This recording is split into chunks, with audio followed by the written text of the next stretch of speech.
आकाशवाणी मध्य प्रदेश से प्रस्तुत हैं प्रादेशिक समाचार।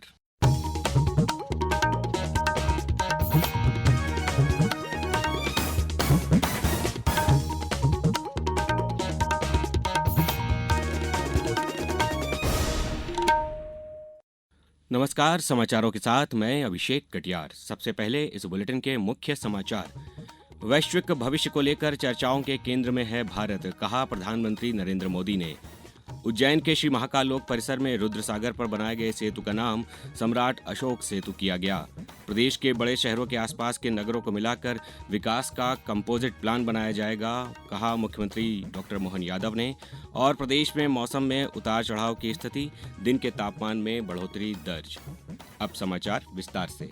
प्रधानमंत्री नरेंद्र मोदी ने कहा है कि भारत न केवल वैश्विक भविष्य को लेकर चर्चाओं के केंद्र में है, बल्कि इस चर्चा का नेतृत्व भी कर रहा है।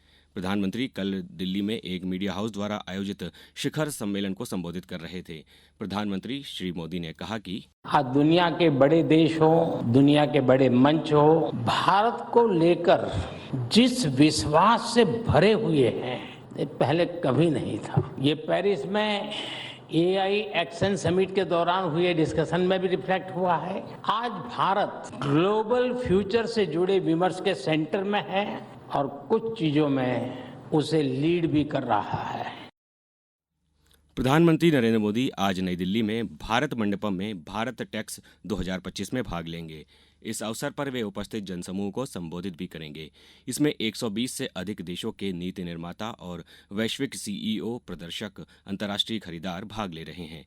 प्रधानमंत्री कार्यालय ने कल एक बयान में कहा कि भारत टैक्स 2025 एक खास कार्यक्रम है, क्योंकि यह कच्चे माल से लेकर तैयार उत्पादों तक की संपूर्ण वस्तु मूल्य श्रृंखला को एक ही मंच पर एक साथ ला रहा है। भारत टैक्स 2025 में नीति निर्माताओं, वैश्विक CEO के साथ साथ 5,000 से अधिक प्रदर्शकों, 120 से अधिक देशों के 6,000 अंतर्राष्ट्रीय खरीदारों और अन्य लोगों को शामिल किया गया है। मुख्यमंत्री डॉक्टर मोहन यादव ने उज्जैन के श्री महाकाल महालोक परिसर में रुद्रसागर पर नवनिर्मित सेतु का नामकरण सम्राट अशोक सेतु किया है। मुख्यमंत्री डॉक्टर यादव ने कल कहा कि भगवान श्री महाकाल के संरक्षण में होने से अवंतिका नगरी का कभी अंत नहीं हुआ। यहाँ तपस्या से सीधे मोक्ष प्राप्त होता है। अवंतिका नगरी ने अनादिकाल से भारतवर्ष और सनातन संस्कृति के ध्वजवाहकों राजा विक्रमादित्य, राजा भर्तहरि, राजा अशोक आदि महान सम्राटों को संरक्षण दिया है। बाबा महाकाल के सेतु का नाम सम्राट अशोक पे करना चाहिए, ताकि इस माध्यम से ये इतिहास भी जाए। इतिहास केवल कागज पे लिखने से पर्याप्त नहीं होता है, इतिहास को प्रतिमाओं के अंकन से भी बताना चाहिए। पत्थरों के माध्यम से उज्जैन का इतिहास बना करके बताया गया है, इसलिए उसका नामकरण भी महामृत्युंजय, जिसका कभी अंत नहीं हो सकता है। बाबा महाकाल के प्रांगण के पास गोपाल मंदिर पर पन्ना का बनाया हुआ चांदी का दरवाजा, वो उज्जैन का गौरवशाली इतिहास बताता है। तो हम यहाँ अपने गाइडों की भी अच्छी ट्रेनिंग कराएं और उनको इन सारी बातों से परिचित कराएं। इस मौके पर smart city CEO Sandeep Shiva ने जानकारी दी कि रुद्रसागर के ऊपर निर्मित सेतु 22.5 करोड़ रुपए की लागत से बना है। इसकी लंबाई 200 मीटर और चौड़ाई 9 मीटर है। इससे श्रद्धालुओं को कम से कम चलकर भगवान श्री महाकाल के दर्शन होंगे। उज्जैन की पवित्र नदी क्षिप्रा का पानी अब शुद्ध होगा और इसके दोनों किनारों पर घाट बनाए जाएंगे और यहां पर नावें भी चलाई जाएंगी। मुख्यमंत्री डॉक्टर मोहन यादव ने कल उज्जैन में हेरिटेज थीम पर नवनिर्मित G+1 सामुदायिक भवन के साथ ही 22 करोड़ 72 लाख रुपए के अलग अलग विकास कार्यों का भूमि पूजन और शिलान्यास के बाद एक सभा को संबोधित करते हुए ये घोषणा की। मुख्यमंत्री डॉक्टर यादव ने कहा कि क्षिप्रा नदी को निर्मल और अविरल बनाने के लिए निरंतर कार्य चल रहा है। मुख्यमंत्री डॉक्टर यादव ने कहा कि उज्जैन, इंदौर, जबलपुर और ग्वालियर जैसे बड़े शहरों के आसपास के नगरों को मिलाकर विकास का कंपोजिट प्लान बनाया जाएगा, जो आने वाले 50 वर्षों को दृष्टिगत रखते हुए तैयार किया जाएगा। इस कार्यक्रम में उज्जैन महापौर मुकेश टटवाल, उज्जैन उत्तर के विधायक अनिल जैन, कालूहेड़ा और अन्य गणमान्य लोग मौजूद थे। अब समाचारों में वक्त है एक ब्रेक का।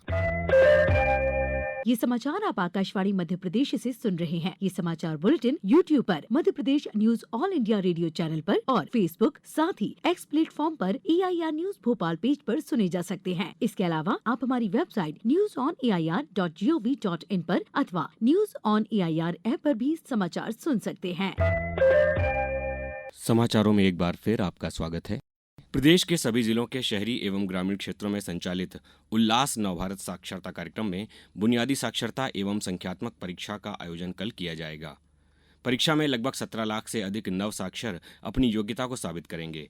राष्ट्रीय शिक्षा नीति 2020 के प्रावधानों के अनुसार प्रदेश में साक्षरता दर बढ़ाने के लिए 15 वर्ष से अधिक आयु वर्ग के ऐसे असाक्षर को साक्षर बनाने के लिए उल्लास नवभारत साक्षरता कार्यक्रम चलाया जा रहा है, जिनमें यूनेस्को की परिभाषा के अनुसार मुद्रित एवं लिखित सामग्री का उपयोग करके पहचानने, समझने, व्याख्या करने, संवाद करने और गणना करने की क्षमता नहीं है। देश भर में यह कार्यक्रम वर्ष 2022 से 2027 तक संचालित किया जा रहा है।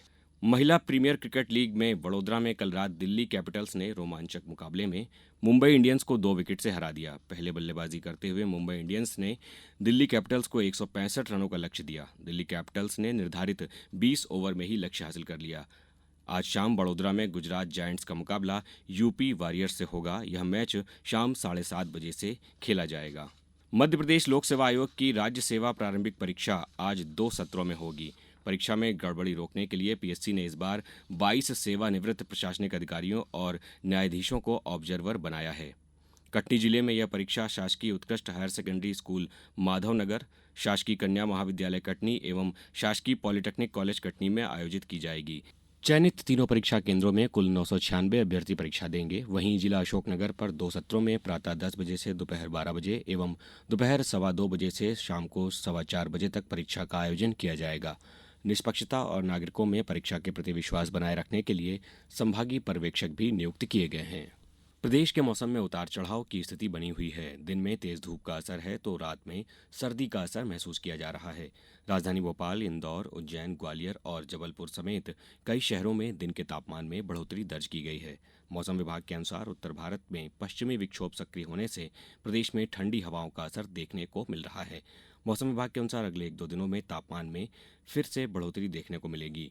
धार, नर्मदापुरम, खंडवा, खरगोन, रतलाम, उज्जैन, दमोह, खजुराहो और मंडला में तापमान 30 डिग्री के पार पहुंच गया है। अब कुछ समाचार संक्षेप में।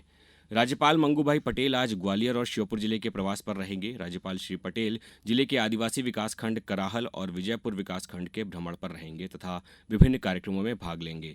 प्रदेश में आज साक्षरता परीक्षा का आयोजन होगा। इस परीक्षा में 35,000 से अधिक परीक्षार्थी शामिल होंगे। श्योपुर जिले के 10 जेल बंदी भी साक्षरता परीक्षा देंगे। आगरमालवा जिले में बुनियादी साक्षरता एवं संख्यात्मक मूल्यांकन परीक्षा 752 परीक्षा केंद्रों पर आयोजित की जाएगी। शाहजहाँपुर जिले के ग्राम धतुरिया में कल निःशुल्क आयुर्वेद एवं होम्योपैथिक चिकित्सा शिविर का आयोजन हुआ। रायसेन जिले के मंडीदीप में कल जिला स्तरीय युवा संगम मेले का आयोजन किया जाएगा। मुख्यमंत्री तीर्थ दर्शन योजना के तहत कल एक यात्री ट्रेन छतरपुर रेलवे स्टेशन से 279 यात्रियों को लेकर तीर्थ दर्शन कराने के लिए रवाना हुई। और पन्ना जिले के शाहनगर में कल खेलो इंडिया फिट इंडिया कार्यक्रम के तहत tennis ball cricket premium league 2025 का फाइनल मैच खेला जाएगा। विजेता टीम को 51,000 और उप विजेता को 31,000 रुपये का पुरस्कार दिया जाएगा। अंत में मुख्य समाचार एक बार फिर। वैश्विक भविष्य को लेकर चर्चाओं के केंद्र में है भारत, कहा प्रधानमंत्री नरेंद्र मोदी ने। उज्जैन के श्री महाकाल लोक परिसर में रुद्र सागर पर बनाए गए सेतु का नाम सम्राट अशोक सेतु किया गया। प्रदेश के बड़े शहरों के आसपास के नगरों को मिलाकर विकास का कंपोजिट प्लान बनाया जाएगा, कहा मुख्यमंत्री डॉक्टर मोहन यादव ने। और प्रदेश के मौसम में उतार चढ़ाव की स्थिति, दिन के तापमान में बढ़ोतरी दर्ज। इस बुलेटिन में इतना ही। नमस्कार।